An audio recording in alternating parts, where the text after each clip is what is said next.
Bonsoir, soyez les bienvenus dans ce premier numéro 2013 du magazine Autorally, un numéro spécial Rallye Monte-Carlo, une épreuve singulière qui ouvre une saison où nous voyagerons aux quatre coins du globe sur tous les types de terrains en compagnie des meilleurs pilotes, du meilleur consultant Georges Biard et partiellement de Sébastien Loeb.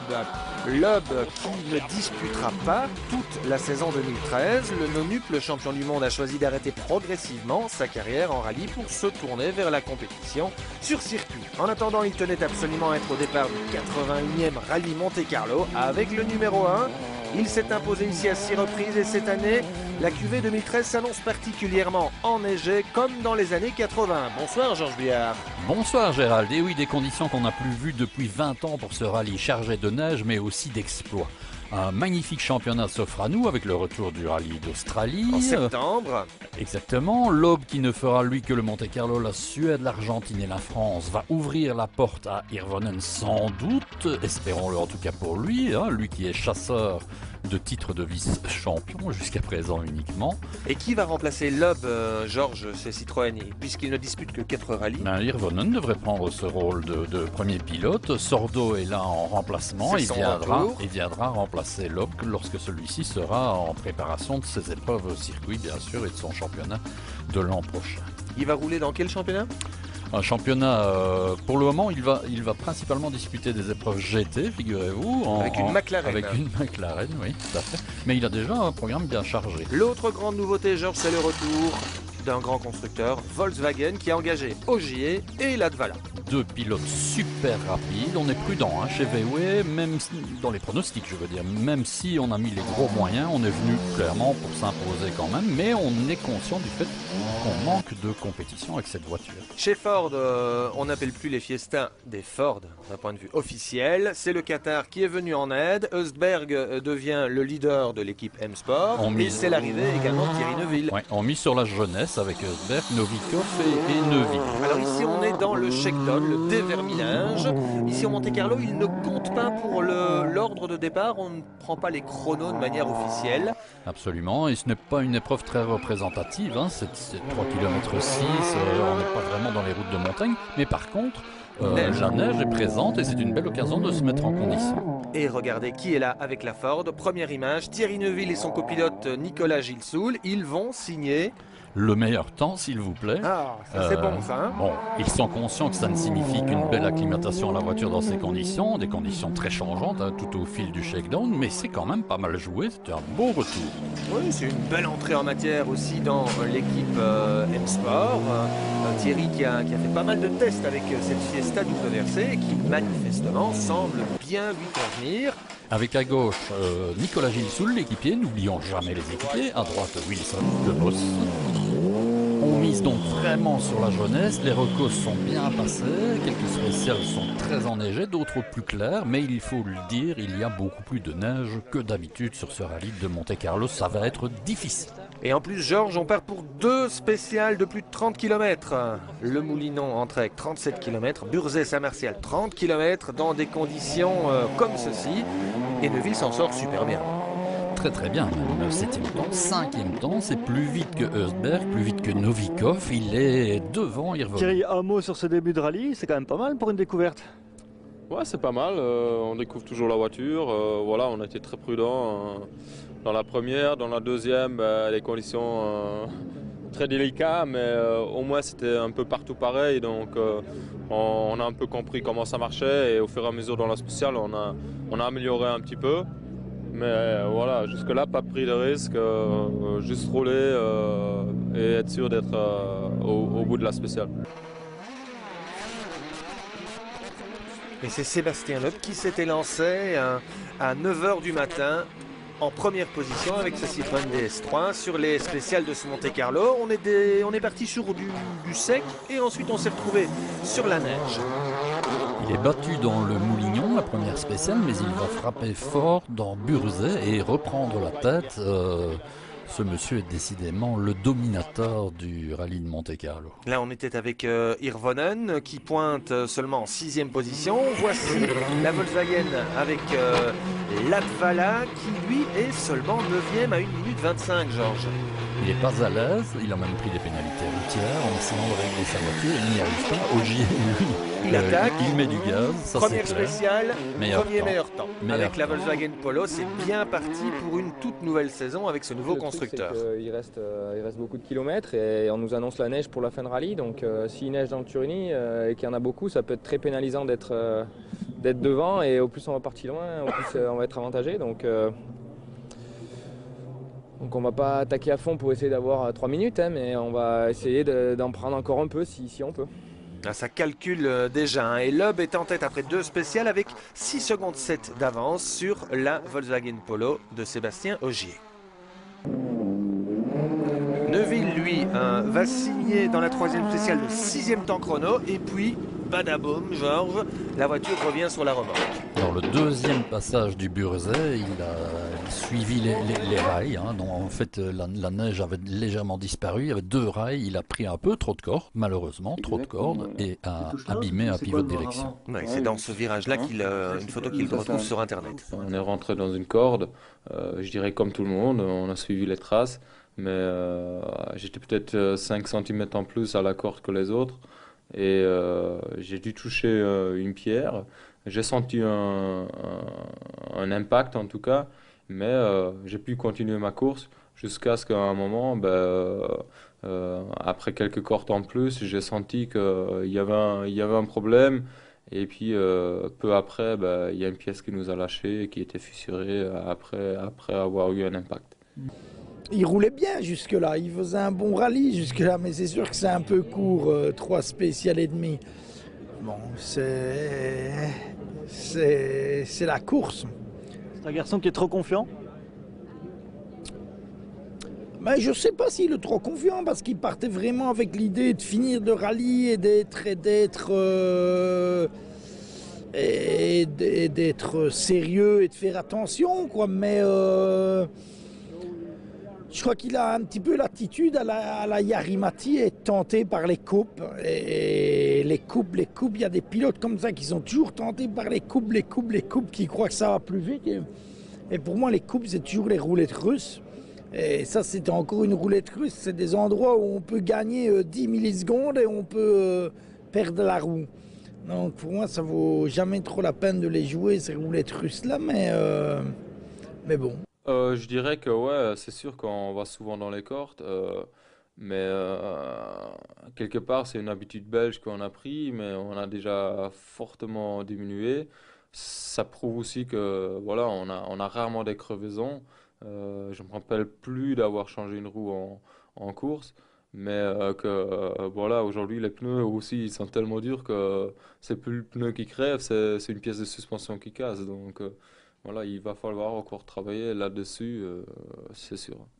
On a un peu l'impression qu'il parle de malchance, mais la malchance, rappelons-nous, ne se provoque pas. Il doit repasser en mode apprentissage encore quelques rallyes. Et on l'a vu, Georges Loeb termine la journée avec 1 minute 20 d'avance sur Sébastien Ogier.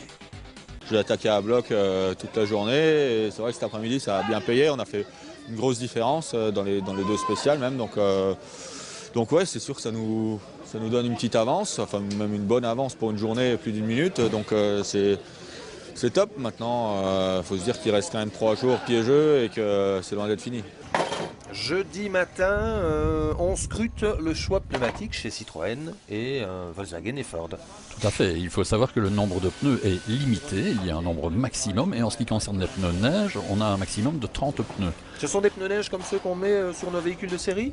Des pneus neige avec une gomme évidemment développée pour le racing, pour la course, mais le nombre de pneus neige étant limité à 30 au maximum, 10 neiges et 20 neiges cloutées au maximum, on se gratte la tête parce qu'on risque de ne pas en avoir assez, puisqu'on annonce des chutes de neige pour la suite du rallye. Même chose, donc jeudi, on va de nouveau retrouver de la neige, comme au Shakedown, comme lors de la journée inaugurale. On est parti pour 2 fois 3 spéciales en Ardèche et en Haute-Loire. Ah oui, donc c'est le Monte Carlo, mais on est quand même assez loin de Monte Carlo là. Ah oui, hein, par le passé, on ralliait Monte Carlo. Ici, maintenant, on rallie Valence à Monaco. Alors l'homme a 1 minute 20 d'avance sur Ogier. Il va lui concéder un peu moins de 3 secondes sur les 3 premières spéciales. Ogier qui pointe toujours en deuxième position à 1 minute 17 avec l'Apollo. Et Ogier qui commence très bien toutes ses journées, puisque systématiquement, il signe le meilleur temps de la première spéciale du jour jusqu'à présent. Derrière, on retrouve Dani Sordo à présent en 3e position. Il a passé Hirvonen pour la 3e place. Il est un peu avantagé par sa position sur la route, mais dans la dernière spéciale, il va perdre du temps et il est sous l'impression de Novikov. Mais il reste le 3e du général. Novikov en 4e position. On va retrouver Sordo. Voilà, et Novikov avec la Ford Fiesta. Regardez un peu ces rails, c'est du verglas. Novikov, c'est le seul qui est parti avec des nouveaux clous. Les autres ont mis des clous déjà utilisés la veille. Novikov, lui, il a joué full attaque avec des nouveaux clous. Et ça marche. Latvala a l'air moins à l'aise qu'Ogier avec la Volkswagen. Normal, il a beaucoup moins testé qu'Ogier l'an dernier. Exactement, il a tapé un poteau de signalisation en plus et il n'est pas très à l'aise dans les conditions mixtes. Il n'apprécie pas ça du tout. Ogier a 1,18 de retard sur l'hub, 2 minutes déjà pour Sordo. Derrière, Latvala est seulement 6e et Anninen pointe le bout du nez de sa Fiesta en 7e position. Oula, il neige encore plus l'après-midi. Et les spéciales vont quand même être moins amusantes parce qu'il y aura plus de cordes et c'est bien la particularité de ce Monte Carlo. Le deuxième passage est vraiment difficile. Et l'homme va signer 2 meilleurs temps sur 3 l'après-midi et augmenter de nouveau son avance à plus d'1 minute 30 sur Sébastien Ogier. Que voici. L'an passé, il avait réalisé une très grosse sortie de route dans la dernière spéciale du jour. Il a choisi de préserver sa 2e place. Pour un début, c'est déjà remarquable comme ça. Il joue le championnat. Sordo pointe plus d'1 minute derrière Ogier. Ça veut dire que la Polo, elle est bien née, elle est déjà au niveau des Citroën, sachant que l'Up, c'est un peu l'extraterrestre. Alors, sachant aussi que les conditions sont difficiles. Donc, les mécaniques jouent un peu moins. C'est surtout le pilote ici qui joue. Novikov, 4e, il revient sur Sordo et prend un peu de champ libre sur Hirvonen que voici. Et oui, il maintient Hirvonen derrière à 30 secondes, s'il vous plaît. Oh, c'est magnifique quand c'est tout blanc comme ça. Et Latvala, c'est quand même de la déception. Il n'est pas content de ses temps, mais enfin il commence à comprendre un peu la voiture. Donc ça vient progressivement 6e. aussi. 1 Lub, 2 Ogier à 1,35, 3 Sordo à 2,38, 4 Novikov à 2,53, 5 Hirvonen à 3,22, 6 Latvala avec l'Apollo à 3,43, 7 Anninen à 4,11, suivent Bouffier, Eusberg seulement 9e et Prokop 10e. C'était une bonne journée. On reste en tête, on augmente un tout petit peu notre avance, donc impeccable, on ne pouvait pas espérer mieux aujourd'hui. C'était une journée très piégeuse où il fallait surtout éviter de se faire piéger ou de perdre gros. On a évité tout ça, on est là ce soir, donc c'est impeccable. Vendredi, 3 étapes spéciales. On commence près de Valence, dans le à Vercors, Saint-Jean-en-Royan. À l'est de Valence, dans le Vercors. Avec un début spécial sur de l'asphalte verglacé et ensuite au sommet de la neige. Et on est avec Latvala et on va apprécier. Après 10 km de montée sur asphalte mouillé, on est dans une zone de 20 km enneigée, somptueuse. C'est large, moins 13 degrés quand même. Et c'est très glissant, très piégeant. Pas évident de trouver les limites de l'adhérence. Regardez Bouffier qui va partir en tête à queue. Merci aux spectateurs, parce que là il va quand même perdre près d'1 minute et sa 8e place. Sordo aussi nous explique qu'il est parti en tête à queue dans la même spéciale. Et Novikov devient de plus en plus proche, il revient à 7 secondes. En fait, il a tapé, comme il l'explique, l'arrière de la voiture à droite contre un mur. Ça l'a envoyé en tête à queue et il a perdu pas mal de temps. Du coup, comme vous le dites, Georges, Novikov revient. Alors, regardez, Valence, c'est là, autour de Valence, que les spéciales se sont disputées depuis mercredi. Et puis maintenant, un gros boulot pour les assistances. On repart sur Monte Carlo. 400 km. On démonte tout le parc de service, on recharge les camions, les semis et en route pour Monaco. Effectivement, 400 km et c'est pas de l'autoroute. Et entre les deux, il y a Saint-Nazaire-le-Désert, 22 km. Saint-Nazaire-le-Désert, la Motte-Chalençon, 22 km, une classique mais rarement disputée dans ce sens-là. On monte très étroit le col de Roustan et on arrive à 1000 mètres d'altitude. D'après les ouvreurs, de Lecourt et l'ouvreur de Novikov, les clous sont obligatoires parce qu'on doit dans la spéciale suivante passer le col de Fontbelle qui est toujours très enneigé. Et on se retrouve avec Denis Sordo. Une voiture très survireuse, il n'est pas très à l'aise et il a quasiment commis un tête à queue au début de la spéciale. Le voici.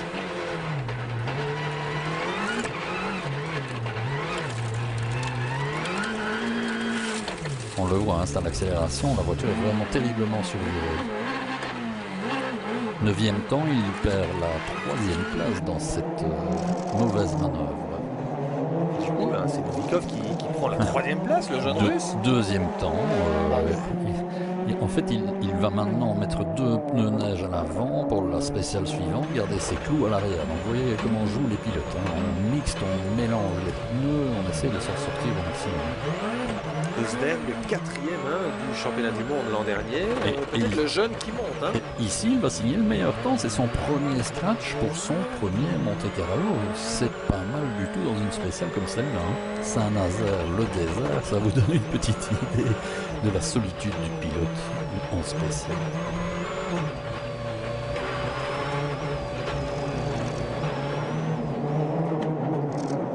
C'est étroit, ça glisse en permanence et la glisse n'est pas progressive comme elle peut l'être. On ne peut pas anticiper comme sur de la terre ou de la vraie neige. Et puis surtout, cette spéciale était sèche en reconnaissance. Imaginez la difficulté. Alors, on termine cette journée de vendredi avec seulement 3 spéciales, mais quelles spéciales! Et vous allez voir, celle-ci, les paysages sont exceptionnels. Nous sommes entre Sisteron et Thoard. 36 km, c'est une spéciale qu'on a pu utiliser depuis 2002. Et nous sommes avec Sébastien Loeb qui a signé le meilleur temps le matin et qui va de nouveau signer un meilleur temps ici pour conforter son leadership. Il est bien parti, Georges, pour signer une 7e victoire sur le rallye de Monte-Carlo. Malgré un choix de pneus bâtard, parce qu'en fait, neige, là. mais voilà, le début c'est de la course de côte, et puis on va arriver sur une zone de 10 km de glace absolue au col de Fontbelle. Et il faut pouvoir passer ce col et ses épingles. Ah oui, et conserver des pneus en état. Là, il n'y avait plus de clous. Il était en slick et en neige cloutée croisée pour les 10 km de glace fantastique. Grosse attaque pour Latvala qui va signer le 2e temps à 8 secondes seulement sur 36 km de Loeb. Il est enfin en confiance, il passe en 5e position et 14 secondes devant Hirvonen, s'il vous plaît. Ce sera l'autre combat du samedi. Et on va voir les pneumatiques, ils ont souffert. Sur les portions qui sont sèches. La finale est en descente, c'est large. Ouais, tout à fait. Il nous explique qu'il prend de l'expérience progressivement et qu'enfin il commence à comprendre la voiture. Et puis surtout, cette spéciale lui convenait bien. Image très intéressante. Regardez, c'est sec, gras, et puis verglacé, et puis enneigé. Ça, c'est le Monte-Carlo. Avec Novikov qui a encore fait un choix différent, c'est-à-dire que lui, il est parti en pneus neige à l'avant et en clous à l'arrière, alors que les autres étaient en pneus racing et neige. C'était une spéciale très difficile, parce qu'à certains moments, on devait rouler sur de la neige, et à d'autres pas. C'était très rapide, c'était vraiment pas évident. Donc lui, il a tout misé en fait sur le passage du col. Il s'amuse, il s'est bien amusé, mais malheureusement, son avantage sur le passage du col, il l'a perdu par la suite. Classement en termes de la 3e journée: 1 Loeb, 2 Ogier à 1,47, 3 Novikov, 4 Sordo, 5 Latvala à plus de 4 minutes. Hirvonen est 6e, Anninen 7e, Eusberg 8, suivent Bouffier et Prokop. On arrive à Monaco et il pleut, les voitures sont en parc fermé sur le port. Ça veut donc dire que dans les Alpes-Maritimes, puisqu'il pleut à Monaco, il y aura de la neige en spécial, mais où et comment, c'est la grosse interrogation. Là, c'est le sommet du Turini. 1600 mètres. Un endroit de légende. Il y a toujours beaucoup de monde, et cette année énormément. Et regardez la route et les conditions que les pilotes vont affronter. Regardez ça. C'est de la soupe. En fait, pour les ouvreurs, quand ils sont passés 1h30 avant, la neige était dure et glacée. Oui. Et puis en 1h30, il a tellement plu que c'est de la soupe. Et croyez-moi, dans la soupe, il n'y a pas moyen de conduire. C'est-à-dire que la neige forme des blocs, des patins sous les roues et qu'il n'y a aucun grip, aucune adhérence possible. Donc, prudence, comme l'hub, on y va, on anticipe, on n'en fait pas trop, quitte à perdre un peu de temps pour en gagner par après. Au sommet du Turini, on attend le passage du leader. Je vous rappelle qu'il a 1 minute 47 d'avance sur la Volkswagen de Sébastien Ogier. Regardez.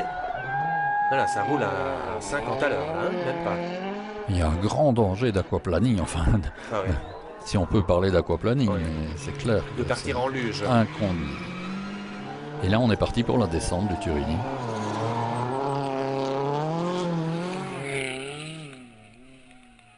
Et toute la maîtrise de l'homme. Novikov s'élance. Ah, c'est chaud, hein, c'est la grosse bagarre pour la 3e place avec Sordo. Il a un bon ouvreur, hein, Delecourt et Giraudet sont quand même des spécialistes et jusque-là, ça a super bien marché. Jusque-là. Tout début de spécial. Kilomètre 3.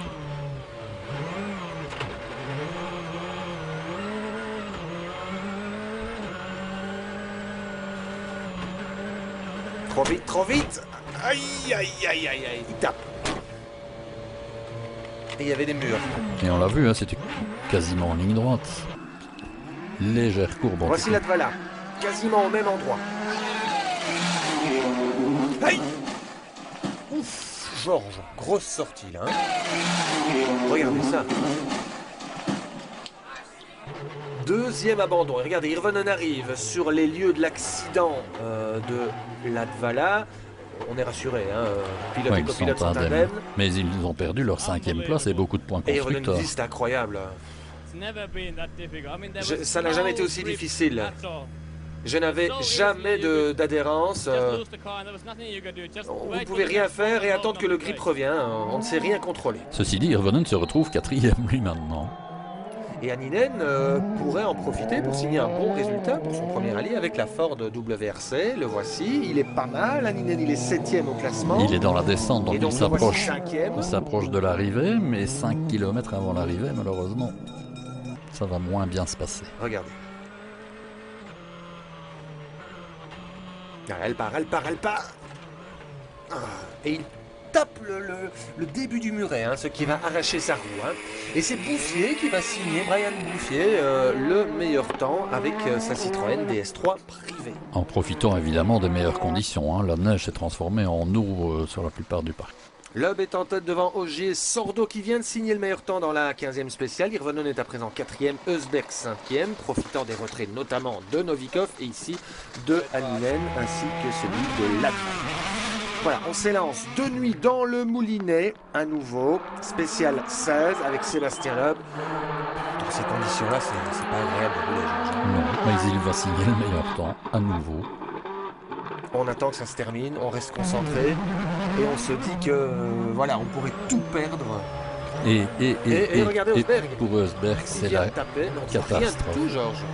Il va casser une jambe, la roue sera folle, il aura des problèmes de frein, il va perdre 6 minutes, c'est la catastrophe chez M-Sport. Il est même passé par Bouffier pour la 5e place. Et à Monaco, ça discute, Georges. Que se passe-t-il? On va annuler la finale autour du Turini. Il y a 3 spectateurs qui sont au trou, au ravin même. Fumette et Antigel, à mon avis, ont fait leurs effets. Et en plus, toute la circulation est bloquée tant les conditions sont dantesques. Étant donné la situation dans le Turini, le rallye est arrêté maintenant. Donc le classement est figé maintenant. Donc ça veut dire qu'on fait 4 voitures dans les 5 premiers, qu'on gagne, qu'on fait 3e et 4e. Voilà, félicitations. Le Belge Yves Maton, le Hutois Yves Maton peut être fier, directeur de Citroën Sport. Il fait la bonne opération. Elena, le monégasque copilote de Loeb, gagne pour la 7e fois ici avec son pilote fétiche. C'est sûr que c'était un rallye très très piégeux, très difficile. On a eu toutes les conditions possibles. On n'a jamais roulé en slick, donc c'est quand même rare. Je pense que ça n'est jamais arrivé de faire un Monte-Carlo sans jamais mettre les slicks. Et donc ça prouve que c'était très compliqué. Toujours en clou. Des belles spéciales enneigées, des spéciales très piégeuses comme ce soir dans le Turini où il y avait de la soupe en fait, et ce qui fait qu'on on n'arrive pas à contrôler la voiture. Donc il y a eu vraiment tout, il fallait rester sur la route, on a réussi à le faire, donc c'est bien. Ouais, c'est clair que je suis super content de retourner sur Citroën et faire déjà un podium là, comme ça, avec deux pilotes devant qui est Seb. On le connaît tous, après Ogier, avec le début de la voiture. On n'a pas espéré vraiment qu'il était proche comme ça, mais on savait que la voiture il était bien travaillée et lui il était un bon pilote, donc troisième derrière tous les deux, c'était pour moi des conditions comme ça, c'est un bon résultat. Oui, un bon résultat pour Sordo, 3e, Ogier 2e, sachant que Loeb ne dispute pas l'entièreté du championnat. Ces deux-là, avec Hirvonen, pourraient jouer le champion pilote cette année. Côté constructeur... Ah, super opération pour Citroën, là, évidemment. Hein. Regardez le classement, et là, on a frappé fort dès le début. Pourtant, chez Volkswagen, on est ravi, comme l'explique Jost Capito, qui nous vient de chez Ford, lui. Il n'a jamais vu une équipe qui travaillait avec autant de perfectionnisme sans commettre d'erreurs, nous explique-t-il. C'est de bon augure, Georges, pour la suite du championnat. On se retrouvera d'ici 3 semaines en Suède sur de la vraie neige cette fois. Après la soupe monégasque, on va déguster des vrais chemins forestiers gelés ou enneigés à vitesse très élevée avec des pneus super cloutés. Et nous retrouverons Neuville et Gilles Soul, mais aussi Stéphane Prévost avec Henning Solberg. On s'en réjouit. Bonsoir Georges. Bonsoir à tous.